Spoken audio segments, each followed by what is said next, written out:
Alors moi ça me fait drôle quand même d'interviewer, alors c'est Massacre Legacy, on est bien d'accord. Et au moins Chris en fait ça me fait drôle parce que moi je vous ai connu en 91. Parfait. J'écoutais du hard US à l'époque. Ah ouais. Et donc Massacre, ouais, un peu violent pour moi. Et c'est ça non? Et depuis j'ai fait un peu mon retard. Et la question c'est, voilà, c'est Massacra, c'est pour moi c'est trois premiers albums, culte.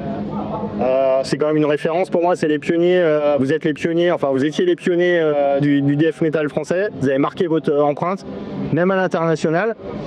Et du coup, je me pose la question aujourd'hui sur Massacra Legacy, c'est quoi le concept? Pourquoi maintenant et pas avant? Même si j'ai vu ta conférence d'il y a un an au Mency, mais voilà, c'est pour nos lecteurs aussi, parce que je pense que les nouvelles générations connaissent pas forcément Massacra. Voilà, donc je vais vous laisser peut-être expliquer, et comment en fait vous avez aussi, tu as aussi recruté, comment vous êtes mis en contact. L'idée c'était quoi? Est-ce que c'était d'avoir des pointures du type, quand vous avez fait en 2016 le Fall of Summer? Donc voilà, c'est tout ça en fait. Ouais, c'est bien sûr. Ouais. Mais l'idée du Massacra Legacy, alors ça vient effectivement au départ de la conférence Mency 2024. D'accord. Chris Grace de Music Hawaii m'avait contacté pour raconter une histoire des 4 ans passés chez Massacra. À l'époque, j'étais au creux de la vague et je lui ai dit oh, je suis has-been, laisse tomber, ça intéresse personne. Sauf que j'ai ressorti mes archives. Et quand j'ai sorti mes archives, on me suis rendu compte qu'il y a une histoire. En fait, on a marqué notre temps. À partir de là, je me suis dit, mais le répertoire ne peut pas rester comme ça dans un coin poussière. Il faut qu'on rejoue parce qu'il est toujours actuel. Ouais. Il faut le restituer. Et c'est restitué au public en fait. Parce que j'ai vu qu'il y a beaucoup d'engouement de retour du MIC qui attendent en fait. Ouais. Mais le Jean-Marc ne veut plus jouer. Pascal a disparu, il ne veut plus jouer non plus parce que j'ai justement gros de gouttes. Ouais. Et moi seul, je ne représentais pas Massacra à moi tout seul. Par contre, je revendique le fait que je fais partie patrimoine de Massacra parce que j'ai enregistré les deuxième et les troisième démos. J'ai composé les textes et co-composé les titres, les musiques à Final Holocaust, sur Angel de Valence. Sur Sign of the Decline, j'ai co-composé 9 titres sur 10. L'album était prêt quand je suis parti en fait. Et j'ai dit ouais, j'enregistre pas, je laisse mon successeur le faire. Erreur de jeunesse. Ils ont eu le bon goût de me mettre quand même sur les titres, de me mettre mon nom en fait. Et même si après derrière, j'ai pas reconnu les droits, mais en tout cas, le bon goût de mettre mon nom, ça prouve que j'ai bien participé au bas. Et donc je revendique ce patrimoine-là aussi. Et comme Jean-Marc ne veut plus jouer Pascal, ben, moi je dis à un moment donné, moi j'ai envie d'y aller, j'attends plus quoi. C'est légitime du coup, c'est légitime et c'est pour ça que c'est pas un tribut de bande, c'est un revival, j'appelle ça un revival. Je te redive la trilogie, ce que j'appelle la trilogie, c'est les 3 albums auxquels j'ai contribué, j'ai participé. Ensuite les deux suivants, c'est plus mon histoire. Voilà, c'est l'histoire de Massacra, c'est plus mon histoire. Et moi je veux rester, et comme Massacra a disparu avec le décès de Fred Death, moi je dis ok, moi je continue la trilogie, donc Massacra Legacy va faire revivre la trilogie et va apporter une suite à la trilogie avec... On reprend le Fall of Holocaust. C'est ça, exactement. Que d'ailleurs ce soir on peut pas faire le coup avec ça. Oui, j'ai cru comprendre pour des raisons de sécurité. Dommage.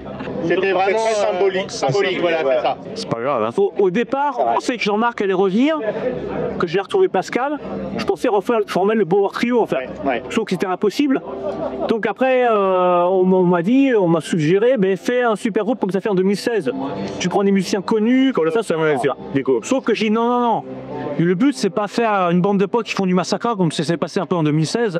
Non, on reforme Massacra, c'est un objet culte entre guillemets, on le salit pas, c'est ça, on le abaisse pas, au contraire, on essaie de le rehausser.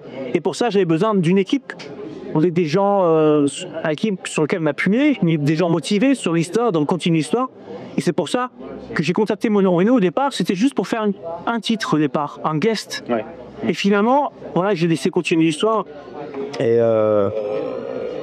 j'ai fait une dernière date avec No Return, c'était le 11 octobre, je crois, de l'année dernière. Et il y a quelqu'un qui est venu me voir, il dit, j'ai entendu ton nom dans Massacra. Je dis, hein, qu'est-ce qu'il raconte là? Ça fait 25 ans qu'ils ont arrêté. Il me dit, ouais, mais tu verras. Je dis, bon, c'était un samedi, et lundi, j'ai eu Chris. Et donc il me dit, bon, bah, est-ce que tu veux faire un titre? Donc j'ai dit, ok, mais si je peux me permettre, je vais faire Automate Antichrist, voilà. Et il m'a dit, ouais, pas de problème, passe. Donc on va essayer de voir. Mais bon, quand je suis arrivé, il a commencé à parler, j'ai vu ses yeux pétiller. C'était différent, tu vois. Il parlait des choses et j'ai capté tout ce qu'il me racontait, mais il me racontait pas. Mais moi, je captais plein de choses. Et je lui dis, mais qu'est-ce que tu veux faire exactement? Parce que là, c'est pas un morceau, quoi. Et donc, bon, ben, il m'a expliqué exactement ce qu'il voulait faire. J'ai dit, ben, moi, je suis prêt.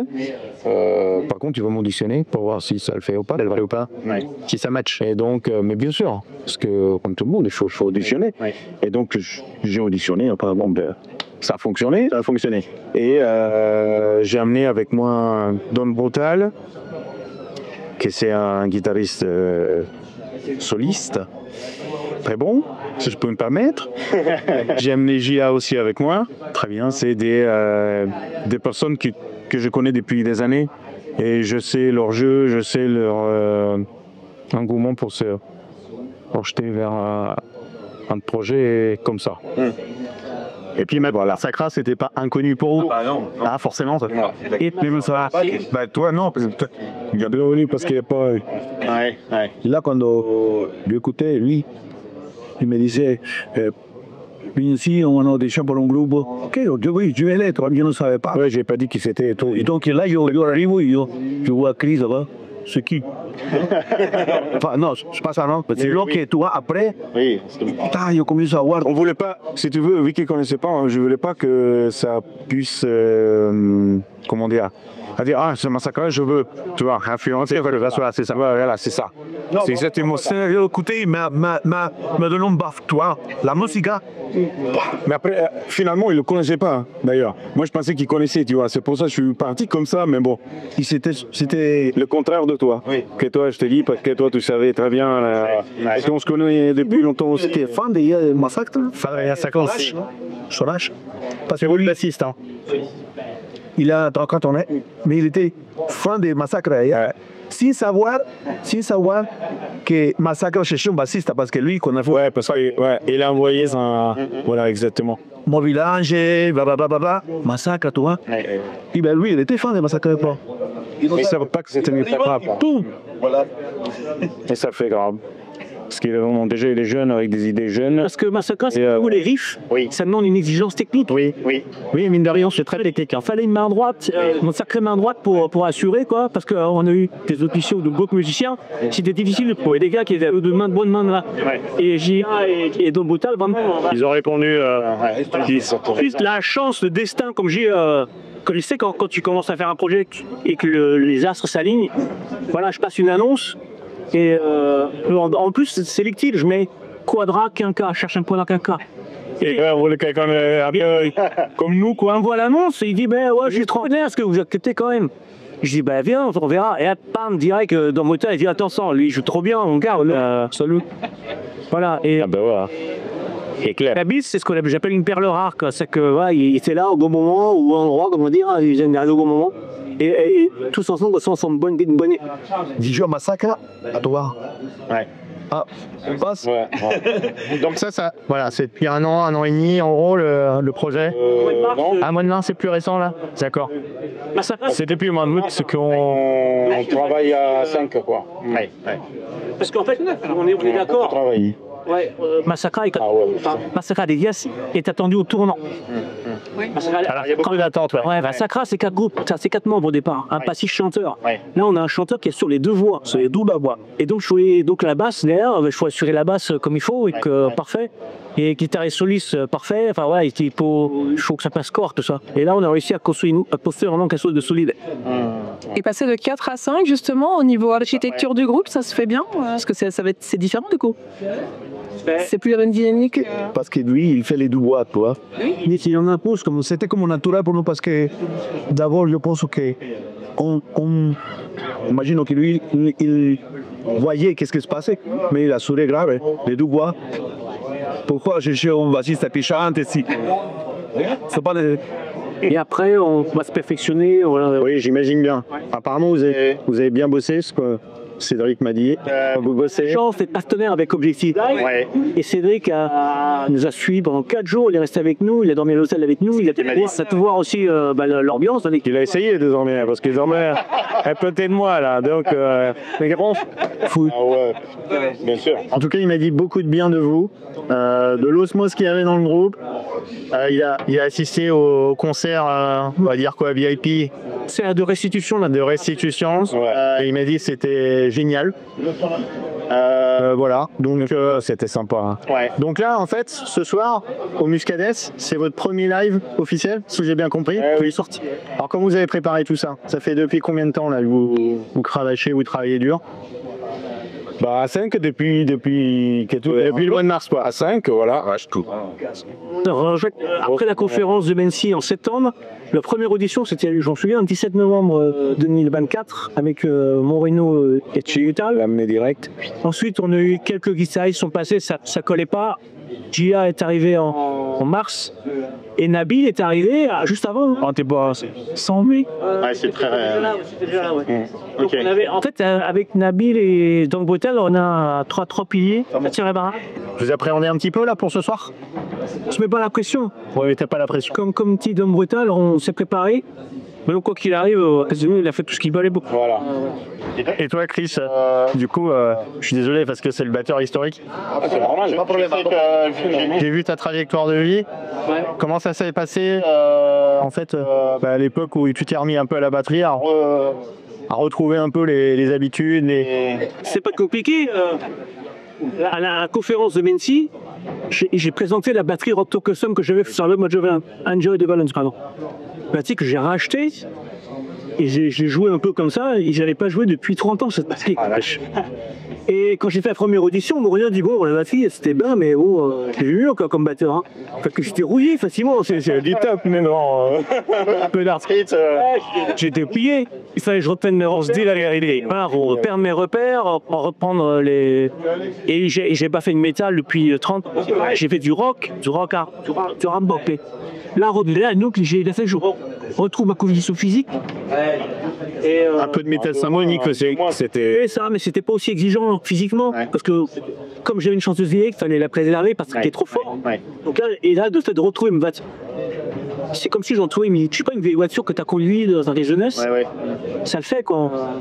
Et ça apporte un son sur lequel ils peuvent s'appuyer. Effectivement, ça c'est important de remarquer parce que nous, par rapport à l'histoire de la batterie, toi, on le prend comme si c'est comme ce que tu dis, un cinquième personnage. C'est le 6e membre du groupe, la batterie.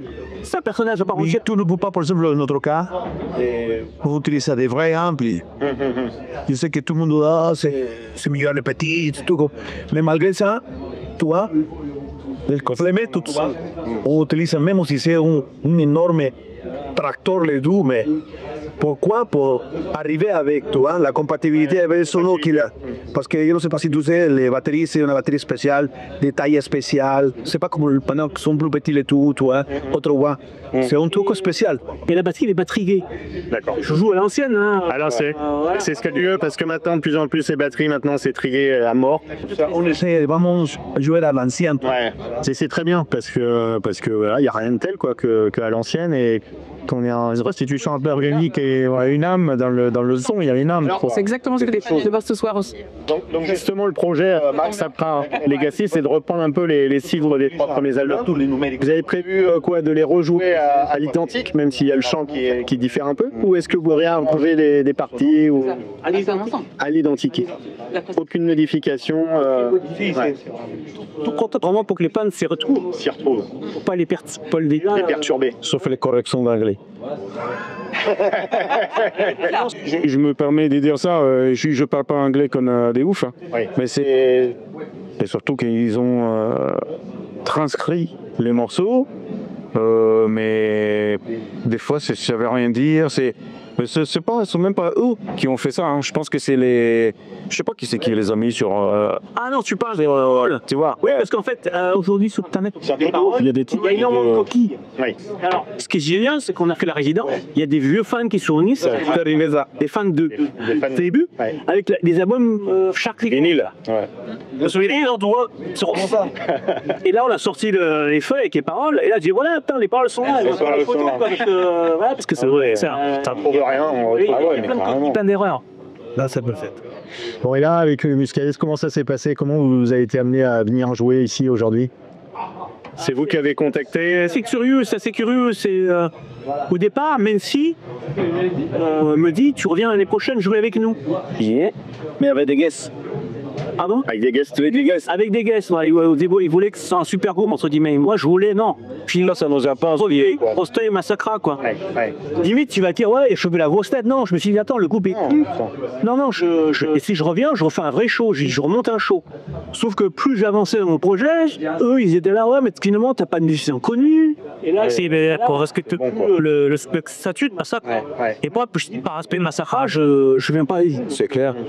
Et je contacte Muscadès Comme ça. Un peu par hasard. un peu par hasard, et je tombe sur Ben, il attend Massacra. Je dis, bah ouais, écoute, moi je pars de zéro, hein. Je dis, moi j'ai l'intention de jouer Massacra, est-ce que ça t'intéresse? Ouais. Puis attends, bouge pas, j'ai une réunion ce soir avec l'association. Les arts à côté, mais. Voilà, et direct, ça s'est fait quoi. Et là, je dis, cadeau du ciel, encore, les axes s'alignent, voilà, ça s'est fait. Et quoi de mieux que ce festival pour ouvrir, Pour ouvrir, ouais. ouvrir le bal. Ouais, même si vous n'êtes pas tout en haut, Non. et j'ai quand même. C'est pas grave, ça. C'est pas grave. Tout ça, c'est plutôt pour le respect. Les fans. Oui, tout à fait. Parce que les personnes entendent le massacre Legacy et vous donnez ça, ce que le massacre a été. Ils attendent que Massacre Legacy donne Massacre. Pas moi, toi, pas moi. Donc déjà, que te déplacent comme ça, que te obligent à faire, c'est pas la rigolade, ça pour nous. Pour une première date, on est parfait au milieu. C'est le pile poil. Chaque fois que je parlais du Muscadès, bah oui. il y a Massacra au Muscadès. Ça ressortait à chaque fois. Massacre les gassiers. Bien sûr. Les gens se fournent un peu, effectivement. J'insiste parce que c'est vrai que. C'est vrai que son affiche, Je te dis, ils écrivent. moi tout le monde dit, tu vas. Massacre les gassiers, mais bon. Ça fait un peu. C'est pas. Oui, voilà, c'est pas. C'est pas. Voilà. Et Ils savent très bien que c'est pas un massacre à tout court, quoi. ce concert, c'est le premier d'une série de 3. Alors. On appelle les concerts vitrines.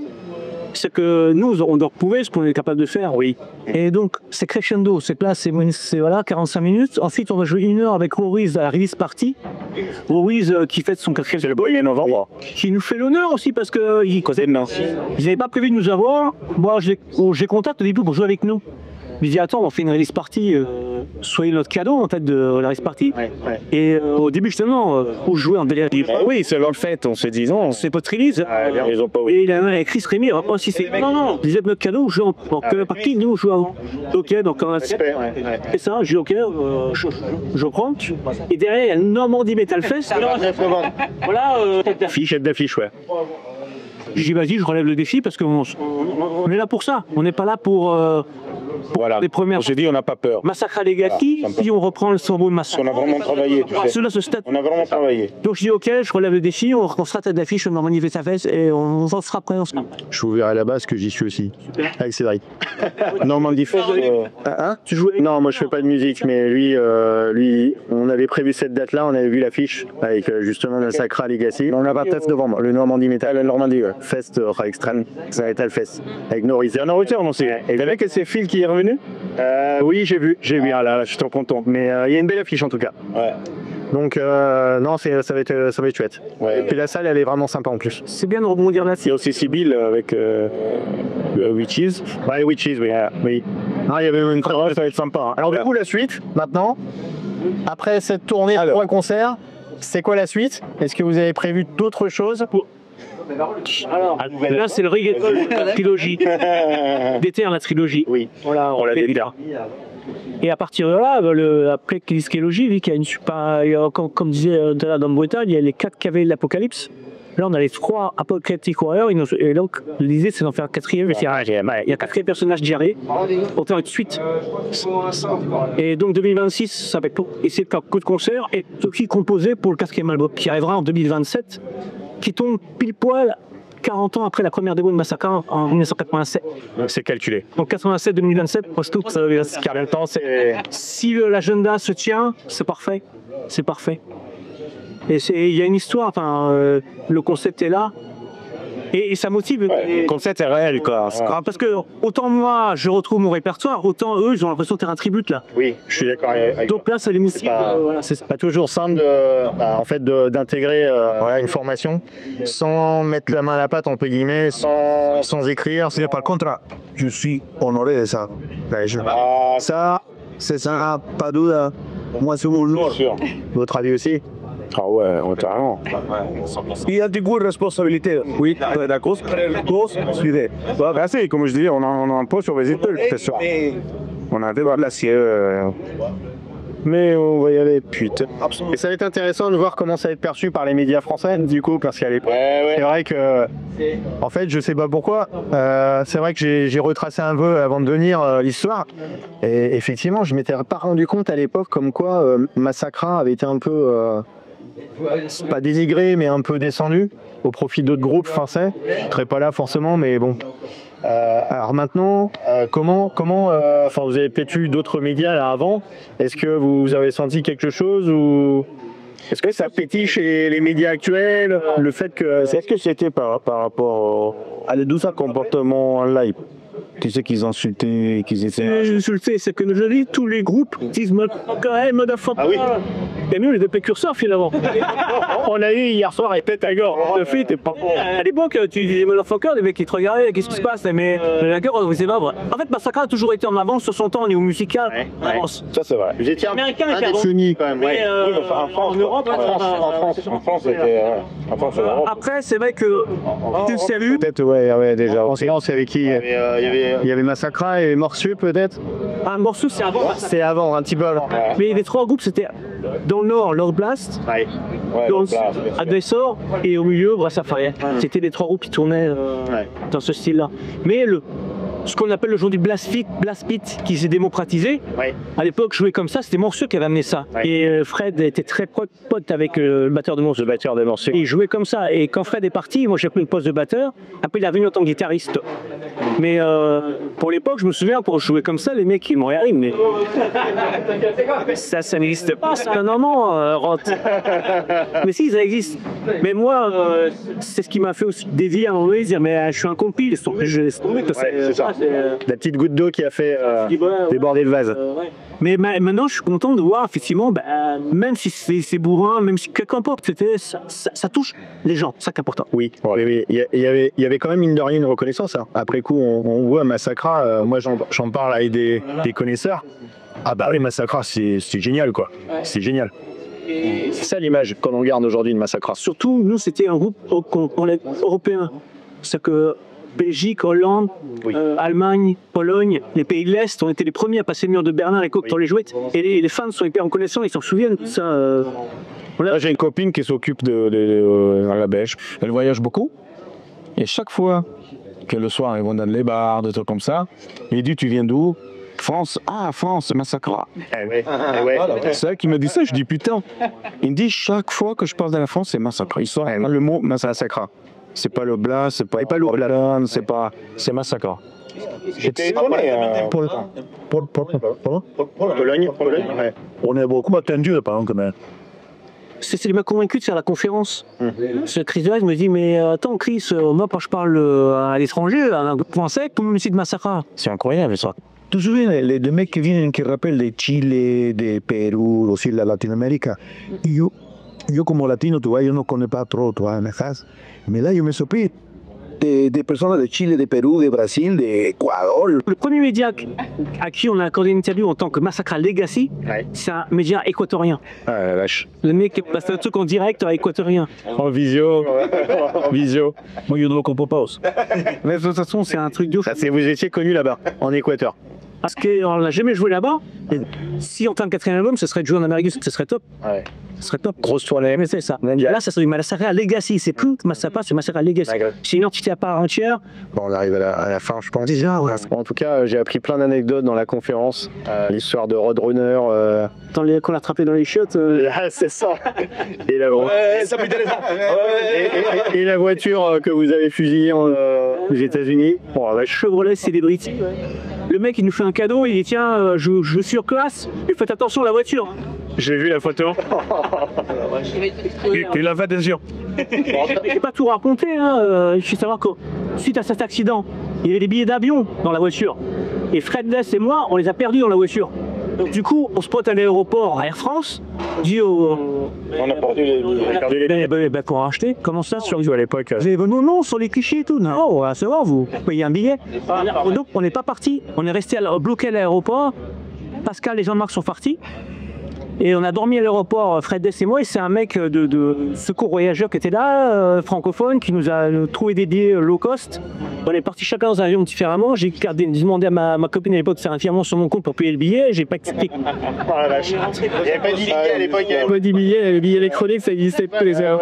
Soyez prudents, ne lui donnez pas les billets, d'accord? Et c'est une bonne idée, ça. Pas compris, mais il faut savoir, ouais, on a dormi tous private, donc comme des cons à l'aéroport. Les planètes se sont alignées maintenant. Voilà. Je vous souhaite que du bonheur pour la suite, Merci beaucoup. que de la réussite, franchement. Merci. Et on a assisté avec plaisir ce soir à votre concert. Je serai là au premier plan. Merci. Et merci pour votre disponibilité en tout cas. On espère que... Et on se verra au 29. Moi je serai à Louviers là. Le 29 novembre. Ouais, bah c'est. Ok. Oui, on se reverra.